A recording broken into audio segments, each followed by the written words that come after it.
Bismillahirrahmanirrahim. Innal hamdalillah nahmaduhu wa nasta'inuhu wa nastaghfiruh wa na'udzu billahi min shururi anfusina wa min sayyiati a'malina. May yahdihillahu fala mudhillalah wa may yudlilhu fala hadiyalah. Wa asyhadu an la ilaha illallah wahdahu la syarikalah wa asyhadu anna Muhammadan 'abduhu wa rasuluh. Amma ba'd. Rabbi shrah li sadri wa yassir li amri wa hlul 'uqdatam min lisani yafqahu qawli. Rabbi zidni ilma warzuqni fahma. Allahumma inna nas'aluka ilman nafi'a wa rizqan tayyiba wa amalan mutaqabbala. Assalamualaikum warahmatullahi wabarakatuh.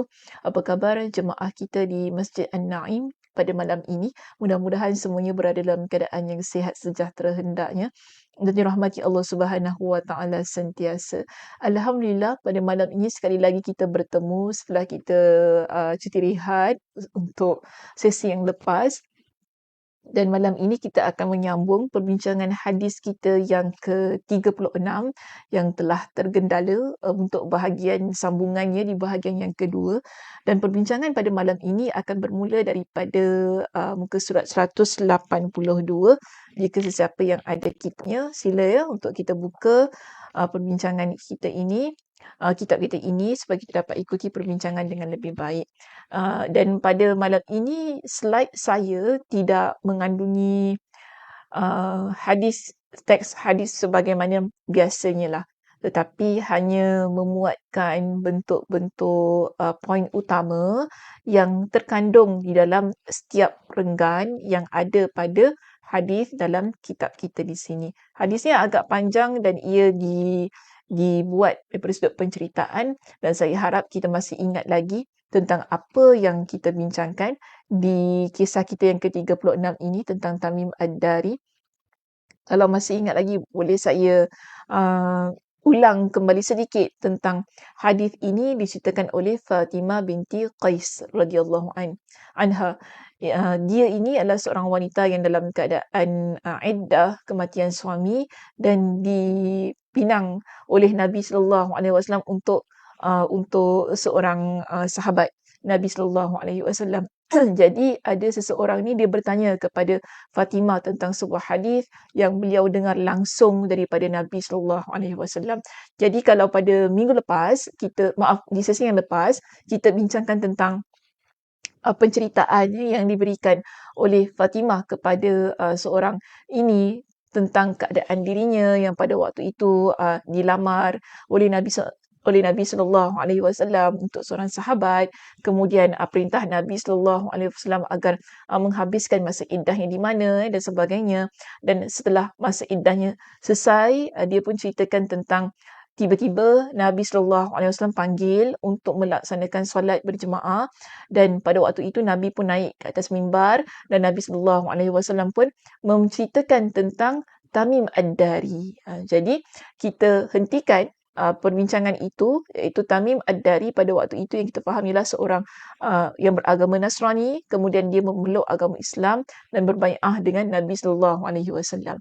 Jadi apakah yang berlaku kepada Tamim Ad-Dari? Dan dia ceritakan kisah ini kepada Nabi sallallahu alaihi wasallam, lalu Nabi sallallahu alaihi wasallam pun menceritakan kisah tersebut kepada orang ramai tentang apa yang didengar daripada Tamim Ad-Dari. Baik. Jadi Fatimah radhiyallahu anha, tu Fatimah binti Qais, jangan tersilap Fatimah tau. Ini bukan Fatimah anak Nabi sallallahu alaihi wasallam, tapi Fatimah di kalangan sahabat Nabi. Jadi Fatimah ini dia pun cerita kepada kita. Dia kata haddathani, telah menceritakan kepada aku annahu rakiba fi safina, iaitu Tamim Ad-Dari telah menceritakan kepada Nabi sallallahu alaihi wasallam bahawa dia telah menaiki sebuah kapal. Okey. Dia menaiki sebuah kapal yang mana di dalam kapal tersebut ada 30 orang lelaki yang terdiri daripada Bani Lakham dan Juzam. Dia kata kapal ini yang berlayar ni di atas lautan tersebut, dia terombang-ambing dalam keadaan yang sangat dahsyat. Lalu dia kata keadaan itu berlaku selama 1 bulan di lautan. Dahsyat kan? Kita bayangkan kapal yang terombang-ambing di atas lautan ini dia 1 bulan. Kalau kita dah mabuk dah, tak tahu hidup lagi ke tidak. Tetapi Tamim Ad-Dari dia ceritakan kepada Nabi SAW. Dia kata kapal itu kemudian terdampar di sebuah pulau di lautan ketika terbenam matahari. Kata fala'iba bihimul mawju syahran fil bahri thumma arfa'u ila jaziratin fil bahri hatta maghribis syamsi. Dan setelah sebulan itu kapal ni tiba-tiba terdampar pergi ke satu pulau yang berkecai kapal tu kan dekat pulau ini, dan ia berlaku ketika matahari terbenam. Fajalasu fi aqrabis safinah fadakhalul jazirah falaqiyatuhum dabbatun ahlabu kathirus sya'ari la yadruna ma qubuluhu min duburihi min kathratis sya'ar. Jadi Tamim Ad-Dari dia kata apa? Kami ini bila dah terdampar di lautan itu kan, kami pun memasuki pulau tersebut dan mereka menemui seekor binatang yang bulunya sangat banyak. Binatang yang bulunya sangat banyak, dan mereka kata apa, kerana saking banyaknya bulu tu di badan binatang ini, kita tak dapat bezakan mana satu kubul, mana satu dubur. Kerana lebatnya bulu. Maknanya tak tahu mana satu depan, mana satu belakang. Itu maksudnya ya. Tak tahu mana depan dia, mana belakang dia. Sebab banyak sangat bulu yang ada pada badan binatang ini. Dan kami pun kata kepada binatang itu, faqalu wailaki ma anti. Mereka kata, maaf saya guna diterjemahkan pun dengan perkataan tersebut. Celaka engkau, kima anti, engkau ni apa ni? Cakap tu kan. Faqalat, tapi binatang ini, dia boleh bertutur. Binatang ini pun kata, anal jassasah. Dia kata, aku adalah al-jassasah. Dan nak terjemah al-jassasah ni, tak tahulah binatang tu apa kan. Nak terjemah, kalau kucing kita tahulah bahasa Arab apa. Sekarang ni al-jassasah ni yang kita faham ialah binatang yang dia berbulu dengan sangat lebat sehingga Tamim Ad-Dari kata apa? Tak dapat dipastikan mana satu bahagian depan, mana satu bahagian belakang. Dan binatang ini, dia kata nama dia Al-Jassasah. Jadi, mereka pun kata begini kepada Al-Jassasah ini. Qalu, wamal Jassasah? Al-Jassasah, dia tak jawab. Sedangkan Tamim Ad-Dari dan mereka yang terdampar di pulau itu tanya kepada binatang ni, Jassasah tu apa? Tapi Jassasah ni cuma kata begini kepada mereka. Qalat ayyuhal qaum, wahai kaum, intaliqu ila hazal rajuli fid dairi fa innahu ila khabarikum bil ashwaq. Dia kata gitu. Jadi dia kata kepada mereka ini, wahai kaum, kalian pergilah kamu kepada seorang lelaki yang sedang berada di dalam sebuah biara. Biara ni macam sebuah tempat lah gitu kan. Kerana dia ingin mengetahui kabar daripada kamu. Jadi Al-Jassasah ni kata, dia tak jawab lah dia siapa. Tapi dia kata kepada lelaki-lelaki ini, termasuk Tamim Ad-Dari, pergilah berjumpa dengan seorang lelaki ini yang mana dia nak tahu sangat tentang kabar daripada kalian. Tamim Ad-Dari pun meneruskan ceritanya. Tamim Ad-Dari kata, lamma sammat lana rajulan fariqna minha an takuna syaitana. Tamim Ad-Dari kata, tak kala dia menyebutkan lelaki itu kepada kami, maka kami takut kalau lelaki itu adalah syaitan. Dia kata. Jadi dia kata, kita pun jadi takut. Yang ramai-ramai ni kan, yang 30 orang ni yang terdampar di pulau tersebut, kita bila dengar Jassasah tu kata ada seorang lelaki di tempat biara ini yang nak bertemu dengan kita dan nak bertanya sesuatu pada kita, kita takut. Mungkin kemungkinan itu adalah syaitan. Kan? Itu adalah syaitan. Tapi kemudiannya, dia kata, bila kami masuk ke tempat itu, fantalaqna sira'an hatta dakhalna ad-daira. Kami pun bergegas masuk ke biara tersebut. Fa'idha fihi a'zamu insanin ra'aynahu qattu khalqan wa ashadduhu withaqan majmu'atun yadahu ila unukihi ma baina rukbatayhi ila ka'bayhi bil hadidi. Tamim Ad-Dari kata apabila kami masuk ke tempat biara itu, apa yang kami lihat ialah seorang lelaki yang sangat besar. Okey, seorang lelaki yang sangat besar yang kami tak pernah lihat. Maknanya terlampau besar lelaki ini yang dalam keadaan tangannya dia itu diikat dengan sangat kuat. Kerana dia besar kan, jadi dia diikat tu dengan sangat kuat. Jadi dia kata tentang lelaki tersebut dalam keadaan yang mana uh, tangannya terbelenggu ke leher. Maksudnya macam ini. Okay, tangan tu terbelenggu ke leher. Dia itu lelaki yang sangat besar ini diikat dalam keadaan tangannya dibelenggu ke leher. Kemudian kakinya diikat antara lutut hingga tumit dibelenggu dengan besi. Okay, antara lutut hingga tumitnya itu dibelenggu, maknanya diikat dengan bukan tali biasa tetapi dengan besi. Tamim Ad-Dari kata, kami pun bila nampak lelaki yang sangat besar ini dalam keadaan yang diikat tersebut, kami pun kata, wailak. Okay? Wailak. Dia kata, man anta. Wailak. Man anta. Okay? Mana tadi saya baca?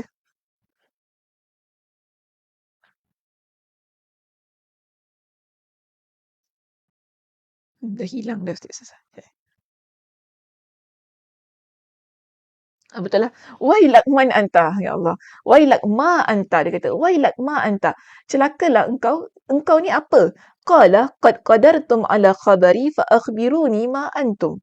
Jadi, dia kata kepada Tamim Ad-Dari dan orang yang ada di sekitar itu, dia kata apa? Adapun aku bertanya,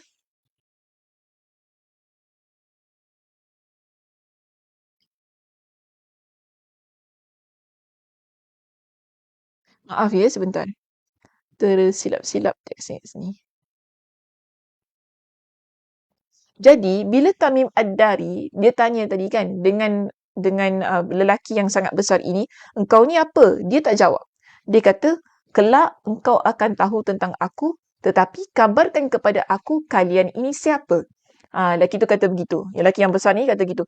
Korang ni siapa? Kenapa pula tanya pasal aku? Nanti kau tahulah aku ni siapa. Macam tu keadaan dia. Kemudian mereka pun ceritalah tentang keadaan diri mereka.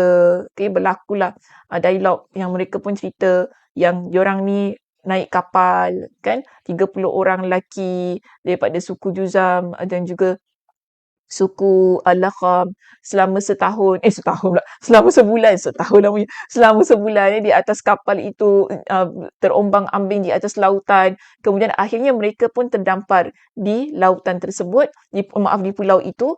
Kemudian mereka kata, tadi kami jumpa dengan binatang yang sangat berbulu yang kami tak tahu mana satu depan, mana satu belakang. Kita pun tanya dengan dia, dia kata nama dia Jasasa. Kemudian kita tanya Jasasa tu apa, dia tak jawab. Bahkan dia suruh kami datang ke sini berjumpa dengan kamu kerana dia kata kamu itu nak bertanya sesuatu kepada kami. Jadi manusia yang besar ini pun kata kepada Tamim Ad-Dari dan orang Arab yang ada di tempat itu. Dia pun kata begini. Faqala akhbiruni an nakhli baisan. Dia tanya tentang beberapa perkara kepada Tamim Ad-Dari dan orang Arab yang ada bersama dengan dia. Dia kata, beritakan ataupun kabarkan kepada aku tentang kurma baisan. Qulna an ayyi sya'niha tastakhbir. Engkau nak tahu yang tentang mana satu? Part mana yang kau nak tahu tentang kurma baisan ini? Qala as'alukum an nakhliha hal yuthmir. Jadi lelaki yang besar ini pun kata kepada mereka, aku bertanya kepada kamu mengenai pokok kurmanya. Adakah ia berbuah? Jadi mereka pun jawab kepada lelaki ini, qulna lahu. Kami pun kata kepada dia, na'am. Ya, pokok kurma baisan itu dia berbuah. Tetapi lelaki ini kata apa? Qala ama innahu yushiku alla tuthmir. Dia pun kata, adapun pokok itu hampir-hampir tidak berbuah. Kemudian, lelaki yang sangat besar ini pun lanjutkan kepada soalan yang kedua. Dia tanya kepada lelaki Arab, iaitu antaranya Tamim Ad-Dari itu tadi, akhbiruni an Buhairati Tabariyah. Jadi dia tanya, beritakan kepada aku tentang Tasik At-Tabariyah. Kami pun bertanya, qulna an ayyi sya'niha tastakhbir. Jadi kau nak tahu tentang apa berkaitan dengan Tasik At-Tabariyah itu. Dia pun kata, hal fiha ma', ada tak pada tasik itu air? Qalu, kami pun kata kepada dia, hiya kathiratul ma'. Ya, pada tasik At-Tabariyah itu ada banyak air. Qala, ama inna ma'aha yushiku ayyadhaba. Jadi, dia pun kata, sesungguhnya air di tasik itu, ia hampir-hampir akan kering. Qala, akhbiruni an aini zu'ar. An aini zughar. Dia pun tanya pula tentang mata air zughar. Okay, kalau ikut di slide saya di sini, ada 4 perkara lah yang dia tanya. Pertama tentang pokok kurma baisan tu tadi. Kedua tentang tasik At-Tabariyah. Dan ketiga ialah tentang mata air Az-Zughar. Okay, mata air Zughar. Jadi mereka pun tanya lagi. Yelah, kau tanya tentang mata air Zughar. Okay, Zughar. Tapi part mana yang kau nak tahu tentang mata air ini? Lelaki yang besar ini pun kata kepada mereka, hal fil aini ma, adakah pada mata air itu air? Wa hal yazra'u ahluha bima il ain, dan adakah di tasik itu air mata Zughar tadi kan, dan adakah penduduknya bercucuk tanam dengan mata air itu? Kami pun jawab, ya, ia banyak air dan penduduknya bercucuk tanam dengan airnya. Tapi untuk mata air Zughar ini, dia tak beritahulah tentang jawapan yang sepatutnya.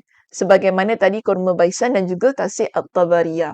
Seterusnya, dia pun tanya tentang An-Nabi il-Ummiyin ma fa'ala.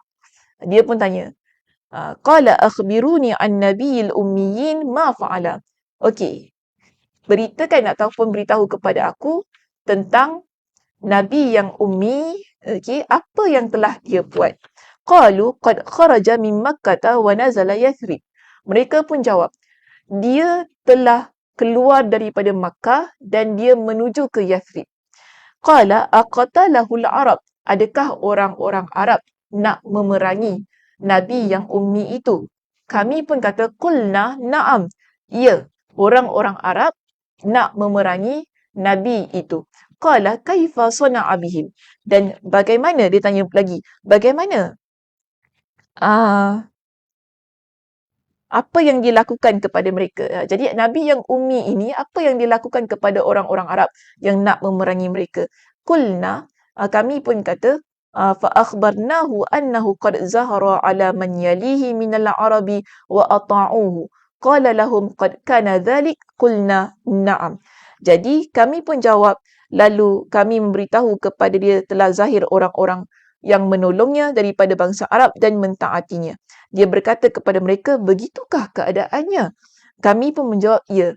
Dia tanya tadi kan, orang Arab tu nak bunuh Nabi yang ummi tu ke? Orang yang ramai ni, antaranya Tamim Ad-Dari kata, ya betul. Tapi apakah yang Nabi SAW tu buat? Apakah Nabi yang ummi ini buat? Orang Arab ni pun cerita, Nabi SAW pun melakukan satu usaha sehinggalah orang-orang Arab ni dapat bersatu padu yang akhirnya mentaati dia sebagai seorang Nabi. Jadi si manusia yang besar ni pun kata kepada, macam tu ke dia buat? Macam tu ke dia buat? Mereka berkata, ya, begitulah yang terjadi. Kemudian, dia pun kata, Qala Rasulullah, Qala ama inna dhaka khairul lahum ayyuti'uhu wa inni mukhbirukum anni. Jadi manusia yang besar ini pun beritahu kepada mereka. Dia kata, memang sesungguhnya lebih baik orang Arab itu mentaati Nabi yang ummi tersebut. Dan sekarang aku akan beritahu kepada kalian siapakah aku. Manusia yang paling besar ini pun dia mengaku, yang dia kata apa? Dia kata begini dengan bahasa Arabnya, Inni anal masihud dajjal. Sesungguhnya aku adalah Dajjal. Dia kata kepada mereka semua. Wa inni ushiku ayyuzana li fil khuruj. Fa akhruja fa asira fil ardi fala ad'a qaryatan illa habattuha fi 40 laylah. Ghaira Makkah wa Taibah. Fahuma muharramatani alayya kiltahuma. Kullama aradtu an adkhula wahidatan aw wahidan minhuma istaqbalani malakun biyadihi sayfu salta yasudduni anha wa inna ala kulli naqbin minha malaikatan yahrusunaha.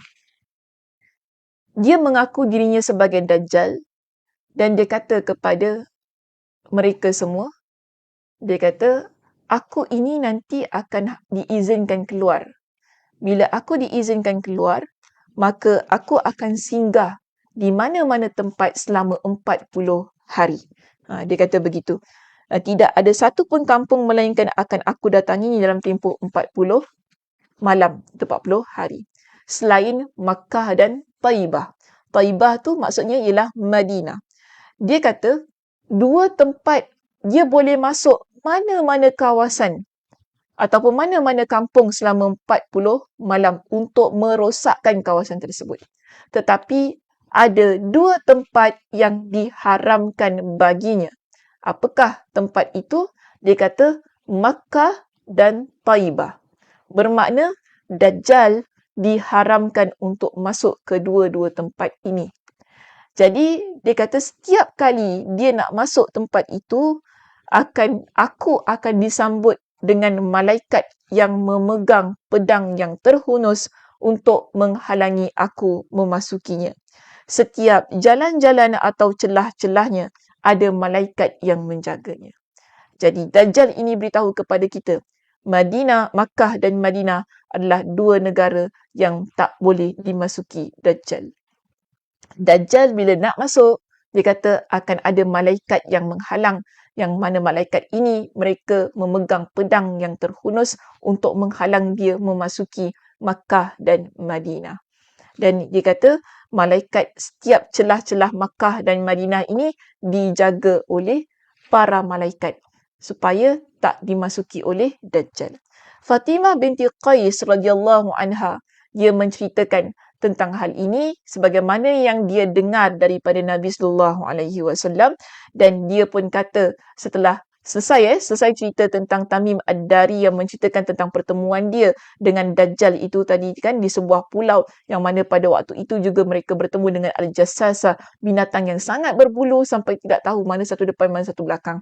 Dan di sini Fatimah radhiyallahu anha diceritakan Rasulullah sallallahu alaihi wasallam berkata daripada atas mimbar itu dengan menusukkan tongkatnya, ini Taibah, ini Taibah, ini Taibah. Yakni inilah Madinah, inilah Madinah, inilah Madinah yang tidak boleh dimasuki oleh Dajjal itu tadi. Ingatlah, bukankah aku telah beritahu kamu yang demikian? Maknanya Nabi pernah beritahu bahawa Taibah iaitu Madinah adalah bumi yang tak mungkin dijaki oleh Dajjal. Lalu manusia menjawab, ya, maka sesungguhnya perkataan Tamim menakjubkan aku. Sesungguhnya dia sesuai dengan apa yang telah aku ceritakan kepada kamu mengenainya dan mengenai Madinah dan Makkah. Ingatlah bahawa dia di lautan Syam atau lautan Yaman, tidak bahkan dari arah timur, tidak ia dari arah timur, tidak ia dari arah timur. Tidak ia, dan baginda mengisyaratkan tangannya ke timur. Fatimah berkata, maka aku menghafal hadis ini daripada Rasulullah sallallahu alaihi wasallam. Inilah hadis yang Fatimah radhiyallahu anha hafal secara penuh daripada Nabi sallallahu alaihi wasallam. Bukan sahaja menceritakan tentang keadaan dirinya yang sedang dalam keadaan iddah, tetapi hadis ini juga menceritakan tentang Tamim Ad-Dari yang terdampar di sebuah pulau bersama dengan 30 orang lelaki Arab di kalangan Juzam dan Lakham, yang akhirnya Allah Subhanahu Wa Taala mempertemukan mereka dengan Dajjal yang sedang diikat di dalam sebuah biara dengan ikatan yang sangat kuat. Dan Dajjal itu mengkhabarkan kepada mereka tentang keistimewaan kota Makkah dan Madinah yang menjadi tempat yang tak mungkin kakinya menjejakinya untuk dihancurkan penduduknya, keimanan penduduknya dan juga apa yang ada di dalamnya. Ya, subhanallah, ya, sebuah kisah yang sangat panjang yang kita bawa pada 2 sesi yang bagi saya kalau ia dibaca dengan penuh penghayatan, inilah yang akan menjadikan keimanan kita bertambah-tambah kepada Allah Subhanahu Wa Taala. Dan kecintaan kita kepada bumi Makkah dan Madinah juga akan bertambah-tambah kerana ia sebuah tempat tanah haram yang sangat disayangi oleh Nabi sallallahu alaihi wasallam juga, dan sangat disanjungi oleh kita sebagai umat Nabi sallallahu alaihi wasallam, yang menjadi destinasi ibadah kita. Yang paling penting kita faham di sini ialah tentang Fatimah binti Qais itu tadi. Dia adalah orang yang sangat meraihkan apa yang diminta oleh Nabi sallallahu alaihi wasallam dalam kehidupannya. Seorang wanita yang sangat taat kepada Nabi sallallahu alaihi wasallam, sehingga tentang hal jodohnya itu tadi, dia kata, kan kalau masih ingat lagi pada sesi yang lepas, dia kata kepada Nabi, aku serahkan urusan itu kepada engkau, bermakna dia akan nikahi lelaki yang Nabi sallallahu alaihi wasallam pilih untuk dirinya. Dan akhirnya dia pun menceritakan tentang kisah Tamim Ad-Dari itu tadi, yang bagi saya kisah itu memang pelik dan ajaib. Bila kita cerita tentang Al-Jassasa, bila kita cerita tentang lelaki yang sangat besar itu tadi, yang diikat itu tadi kan, ia merupakan hal yang kalau difikir secara logiknya memang tak masuk akal. Tetapi inilah hadis Nabi sallallahu alaihi wasallam yang sahih, yang wajib untuk kita imani dan wajib untuk kita pegangi, sehingga kisah yang terkandung di dalam hadis ini ia menjadi kekuatan bagi keimanan kita kepada Allah Subhanahu wa taala dan apa yang akan berlaku di akhir zaman kelak. Okey, itu sahaja perbincangan kita pada malam ini. Terima kasih di atas perhatiannya. Mudah-mudahan Allah Subhanahu Wa Taala memberikan kepada kita dengan kekuatan, motivasi diri, kelapangan masa untuk terus-terusan beramal ibadah kepada Allah Subhanahu Wa Taala. Saya tutup dengan tasbih kafarah. Subhanakallahumma wa bihamdika asyhadu an la ilaha illa anta astaghfiruka wa atubu ilaik. Assalamualaikum warahmatullahi wabarakatuh. Jemaah yang budiman, ayuh sama-sama kita dirikan kediaman kita di Jannatul Naim kelak. Masjid An-Naim memerlukan sejumlah $500,000 untuk menambah baik ruangan solat dan bangunan masjid bagi keselesaan dan ketenangan ibadah para jemaah. Saya doakan agar setiap infak yang dihulurkan diberikan pulangan oleh Allah Subhanahu wa taala dengan berlipat kali ganda di dunia dan akhirat nanti. Amin ya rabbal alamin.